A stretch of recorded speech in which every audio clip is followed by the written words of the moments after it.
dibuang. Di tingkat paling atas gedung Harris Group dan merupakan ruangan terbesar adalah milik CEO sekaligus pewaris Harris Group.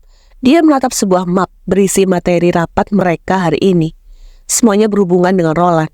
Saka menarik laci meja kerjanya. Dia mengambil sebuah bingkai kecil berisi foto seorang wanita cantik. "Bu," gumamnya dengan pelan, dan terus menatap gambar itu dengan lekat. "Hari ini, rasa sakitmu akan saya balaskan. Mereka akan merasakan sebuah penderitaan yang menyakitkan. Sama seperti yang ibu rasakan dulu." Dia mengusap permukaan foto itu. Detik kemudian terdengar suara pintu ruangannya dibuka. Dengan cepat Saka menyimpan kembali bingkai milik ibunya itu.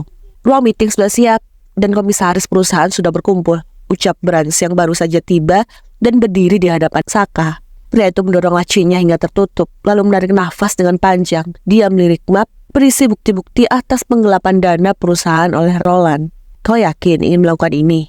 tanya Brands ketika dia menyadari raut wajah Saka yang terlihat ragu. Pria itu menarik nafasnya dengan kasar. Dia berdiri dan mengancingkan jasnya, lalu menatap ke arah depan, seolah sedang memikirkan sesuatu. "Aku tidak pernah ragu dengan keputusanku, Brands.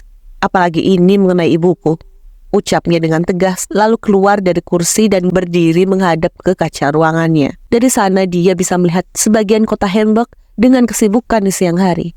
Tatapan pria itu begitu dalam, seolah sedang merencanakan sesuatu dengan sangat matang. "Selesaikan acara meeting segera. Setelah itu temani aku ke rumah sakit." "Untuk?" tanya Brands. "Kenapa ke rumah sakit? Apa dia belum pulih?" "Menemui Ibu Stella."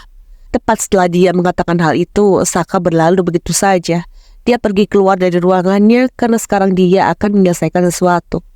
Menyadari hal itu, Brands segera menyusulnya. Tidak lupa dia membawa map yang berisi tentang hal-hal penting untuk meeting. Dan berakhirlah mereka di ruang meeting, yang ternyata sudah dihadiri oleh orang-orang penting. Sebagian dari mereka tampak kebingungan dengan rapat mendadak seperti sekarang.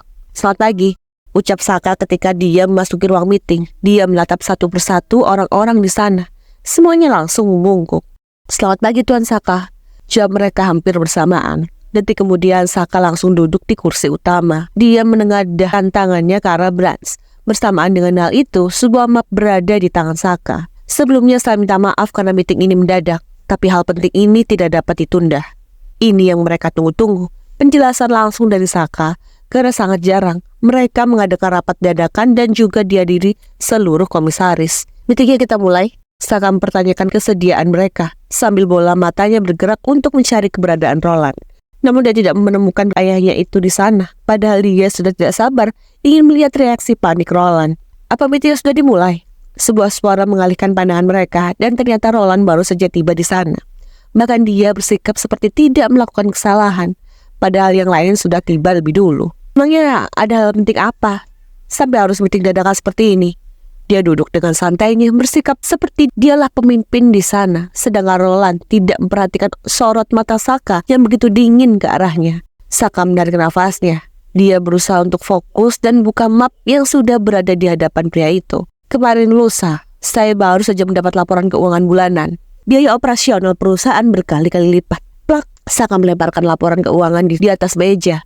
Lalu Brands membagikan kepada masing-masing anggota rapat. Pria itu berdiri, keluar dari kursinya dan berjalan sedikit ke arah belakang, agar dia bisa dengan leluasa menatap wajah Roland dari depan, sebelum pria itu terkena serangan jantung nantinya. "Saya sudah melakukan audit dan ternyata hasilnya sangat mengejutkan."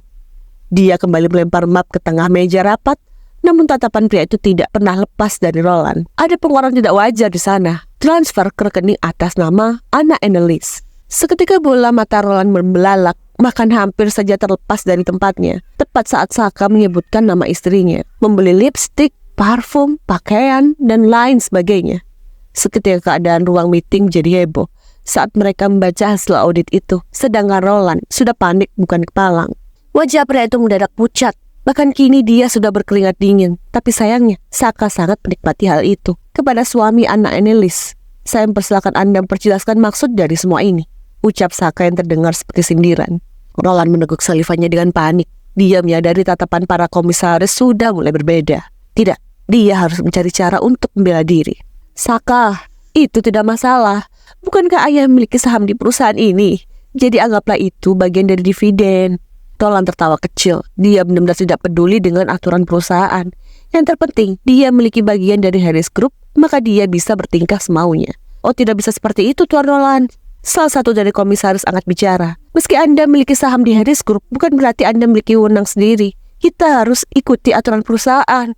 Benar, Anda sudah melanggar aturan perusahaan ini. Seharusnya Anda ikuti sikap dan cara kepemimpinan putra Anda, Tuan Roland. Menyadari dirinya disudutkan, Roland mendadak panik. Namun dia berusaha untuk menenangkan dirinya.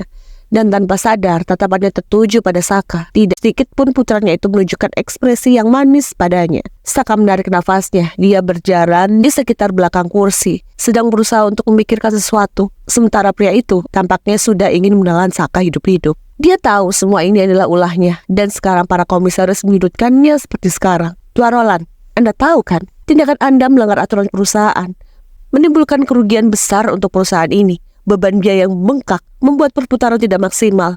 Lalu langkah apa yang akan Anda lakukan sekarang? Roland menggeram pelan. Dia mengepalkan tangan dengan erat dan menatap penuh amarah pada putranya itu.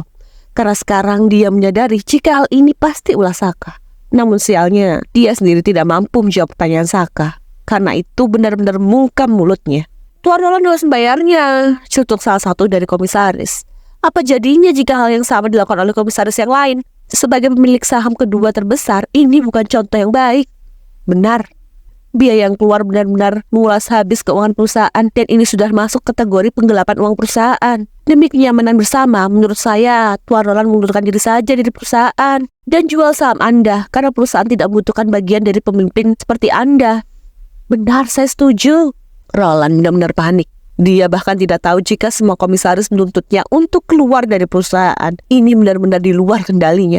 Dan sekarang tidak tahu harus melakukan apa. Sementara Saka tersenyum puas ketika melihat wajah pucat ayahnya itu. Karena sekarang dia terbukti melakukan penggelapan uang perusahaan dan melanggar aturan Harris Group. Selesai sudah. Bagaimana rasanya dibuang, Roland? Saka kembali tersenyum miring saat tatapan Roland tertuju padanya. Akhirnya, dia menemukan celah untuk menendang pria itu dan istrinya keluar dari mansion. Lalu tertawa bahagia melihat penderitaan Roland. All I need are some better days, 'cause all I want, and I pray, I believe in the better days.